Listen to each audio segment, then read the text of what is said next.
Hey folks, Dave here, and I like multi-tools because they're like knives, but have screwdrivers attached, and that's pretty sick.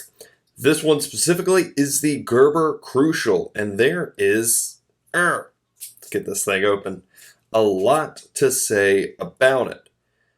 But specifically, I guess I actually have to close it again because we need to do size comparisons. Here I have the Crucial sitting beside kind of its most direct competitor as far as Leatherman goes, at least.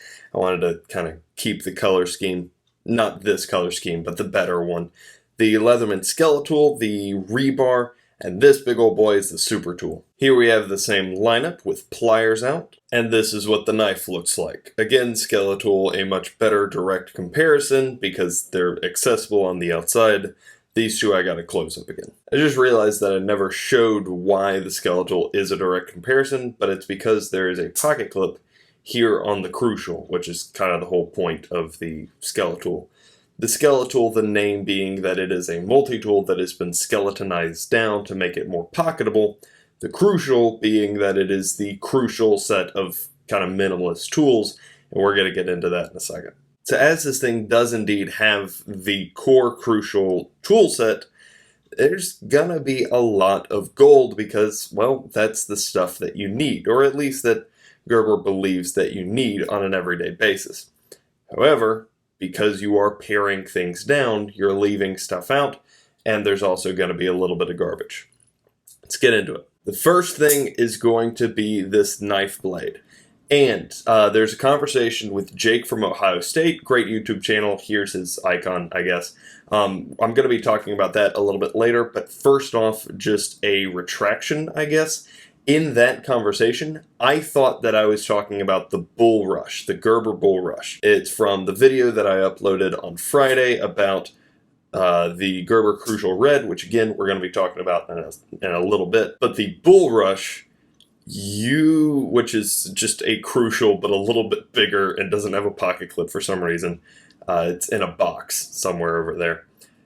But with that one, it is absolutely impossible for me to deactivate, dislodge, for me to actuate, there we go, the liner lock. It's not impossible, but you got to get your nail in there. It's a whole thing.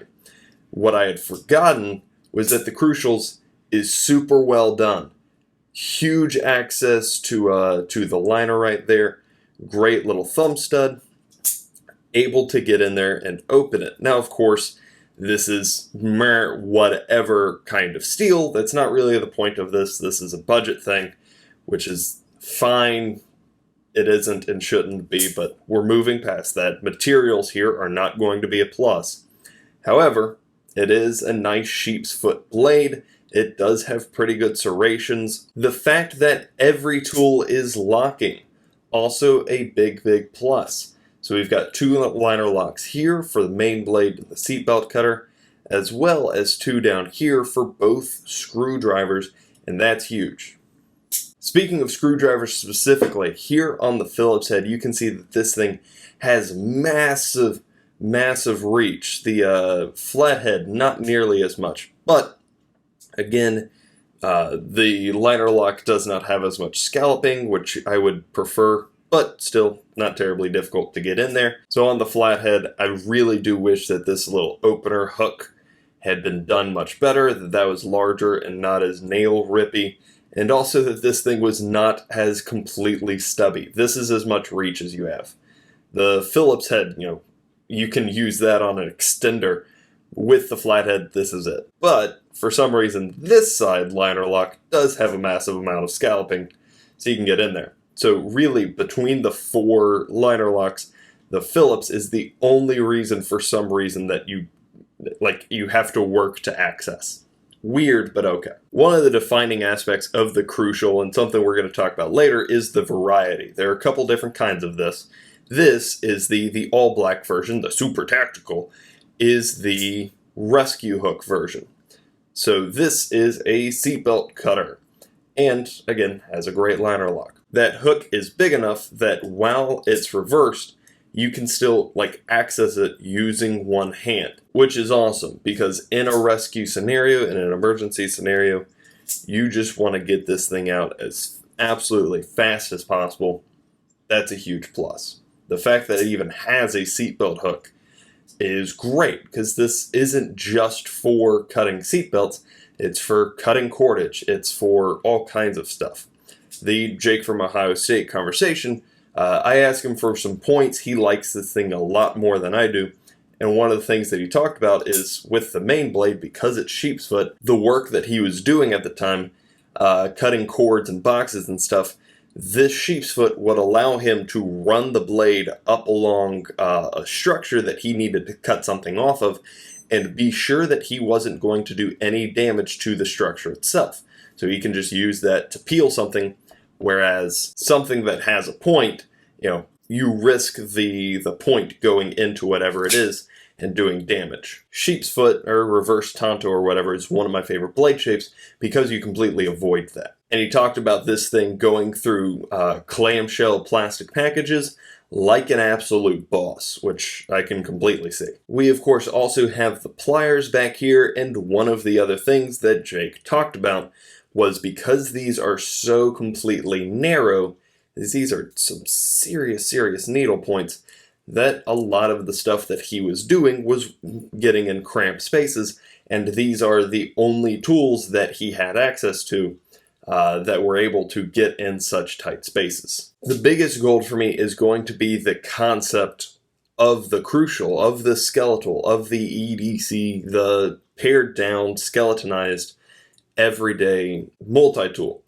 because the tool that is worth most to you, the knife or whatever that is worth most to you, is the one that's going to be in your pocket most often, or around the place most often, and just putting it in your pocket is the easiest way for that to happen.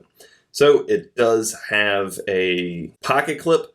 We're going to come back and talk about it a little bit later, but that's not nothing. Gerber giving us that option is awesome. Gerber has done a whole bunch of evolutions and kind of gotten to a better place as a manufacturer. I would love for them to take another swing at this. I want the Gerber that made the center drive to remake the Crucial, because this idea, this concept, is absolute gold and needs to be better done for the reasons we're about to discuss. Those were the gold, these are the garbage. A lot of the garbage is going to come down from the fact that it is a budget Gerber. This is completely discontinued, by the way. The Crucials are no longer in production, so they were a budget Gerber. What that means is terrible fit and finish and no good materials. It sucks. That's just the fact of it. Even getting in here, you can see how unevenly that's rounded off. You can see how unevenly the blade is ground. With the pocket clip, where you don't have any space in there. That's not well designed. Putting a pocket clip on something, putting a deep carry right up to the edge, that's great. You gotta follow through though, and they didn't. These pliers are unlovable as far as I'm concerned. Something this small, I remembered this thing being spring actuated, but again, that's the Bull Rush. The Bull Rush is spring powered. But with these pliers, they are so terribly thin, which isn't a huge problem depending on the job you're doing, but that little blue space that you can see in between those cutters, that is a problem, and that doesn't depend on what job you're doing. Every little bit of that blue space between there and there, you see that little faint little line right there. That is because these cutter jaws are anvil styled as opposed to scissor style. Pulling out the skeletal, you can see that these cutter jaws, you might be able to see too, go in scissor style. They cross over, whereas these just touch. And what that means is that they don't always completely touch. There's not nearly as much margin of error when you're doing it this style as opposed to that style. which is confusing as to why Gerber so dearly loves doing anvil style. It's dumb, please stop. Which, for clarity, they have, which is why I want this Gerber to go back and redo a lot of their old stuff. One of the points of failure, not something that has impacted me at all, but I've seen pictures of it online, and I can certainly imagine, the thumb stud for the... Okay, actually I can feel it wiggle a little bit. The thumb stud on the main blade is just a little piece of plastic, I think. No, I apologize, it is aluminum or some such. But in any case, it is being held on by just these two little studs there in the back. It is not uncommon, from what I understand, it is not uncommon at all for that to find its way poofed off. And once that happens, you gotta, well, I guess you actually can just grip the blade with your thumb. Just understand that's going to be an issue. The biggest problem of all, though, and the reason that I actually stopped carrying this, because I was super, super excited. This is, it's a small pocketable. This was one of my first multi-tool, certainly one of my first pocket clip EDC multi-tool.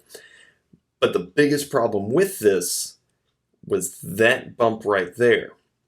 Because whenever I went to put this in my pocket, I ran the risk of that bump this bump catching on my pocket and throwing this open while I was putting it in my pocket. And obviously that is a huge, huge problem. I don't know why there's a massive exposed bump right there. I don't understand that. I don't know why we couldn't move that somewhere else, why we couldn't flip it upside down perhaps. I don't know, I don't really have any suggestions. Suggestions isn't really my job, I'm not a suggestions guy. All my job is to point at something, say, I don't like that, here's why, and then we move on. One of the big pluses to the Crucial family is that it is a family. There are all kinds of different colors, uses, whatever. There are different tool sets. There are 3 different tool sets. One has a carabiner, one has the hook, one is black, one is red. Those are the 3 tool sets. The rest of them have carabiners. But there's blue, there's green, there's gray, whatever. The problem with that is that they're all Crucials, which means they all have pretty terrible quality control and fit and finish. It's a $30-ish dollar, Gerber tool from their previous generation of work. It is what it is. In summary, I guess, this is actually a tool that I really, really like. This is a concept that I really, really like. This is a tool style that I really, really like. And what this most serves to me is there's no kind of detent or restraint. What the Gerber Crucial most points to me as is Gerber's evolution, everybody's evolution, but Gerber specifically.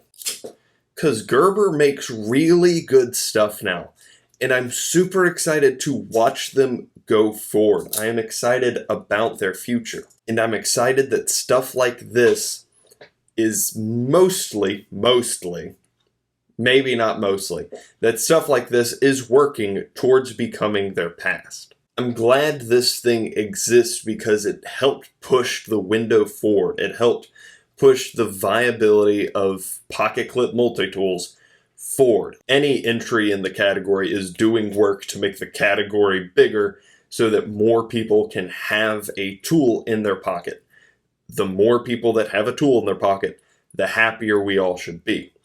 And for people like Jake from Ohio State, he will probably comment on this and refute most of my points, so absolutely talk to him about it. But for people like him who use this in an everyday basis in a work scenario, it's good enough that it did work for them, which is probably the highest praise that you can give of any kind of tool. Knife, multi-tool, pull, pin, whatever. When it mattered, when you were on the job site, this is what you carried, this is what you worked with. That's not nothing that's very high praise. However, just in my personal life, it's a lot of stuff that I can't get over. Stuff that the competition does not struggle with. If for whatever reason this has been helpful to you, let me know down below. If you have any questions, comments, concerns, or suggestions, let me know those down as well. If you think I was totally off base, if you agree, you know the drill. And other than that, you have a great day. Bye.